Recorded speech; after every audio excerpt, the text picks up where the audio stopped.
Hello guys, welcome to Ben's TV. Tuturuan ko kayo kung paano kumita kay Xword. So yun, unang-una kikita kay Xword sa paglalaro ng mga apps na nire-recommenda niya.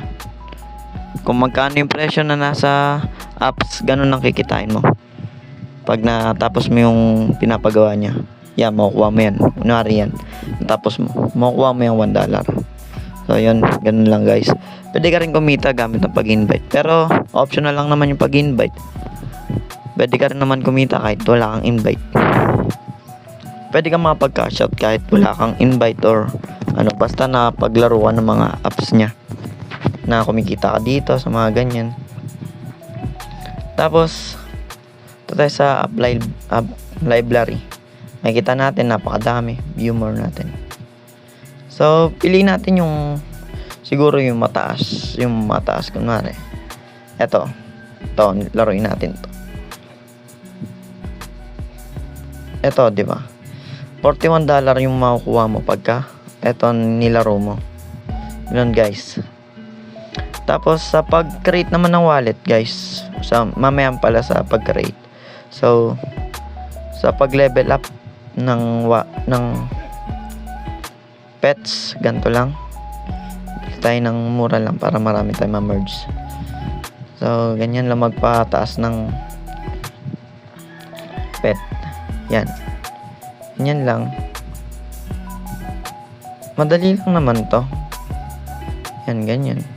Okay na yan. Tapos, hanggang sa mayroon ka ng kapares. Parang yung mga laro lang dati na sa mga Play Store na gano'n na kumikita rin daw. Sabi. Pero eto, legit naman tong apps na to. Tapos sa pag-create ng wallet, punta lang kayo dito sa may taas na to.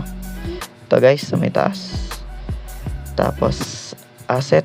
So USDT.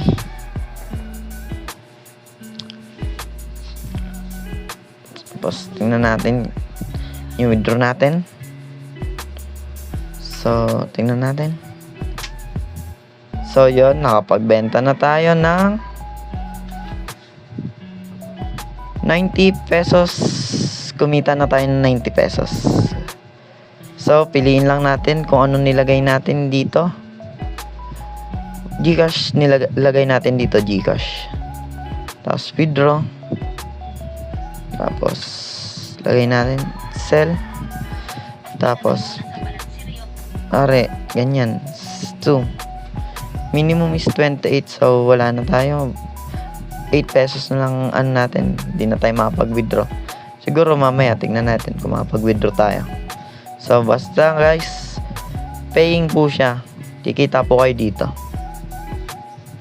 So guys, kung medyo nakakalito yung pagtuturo ko,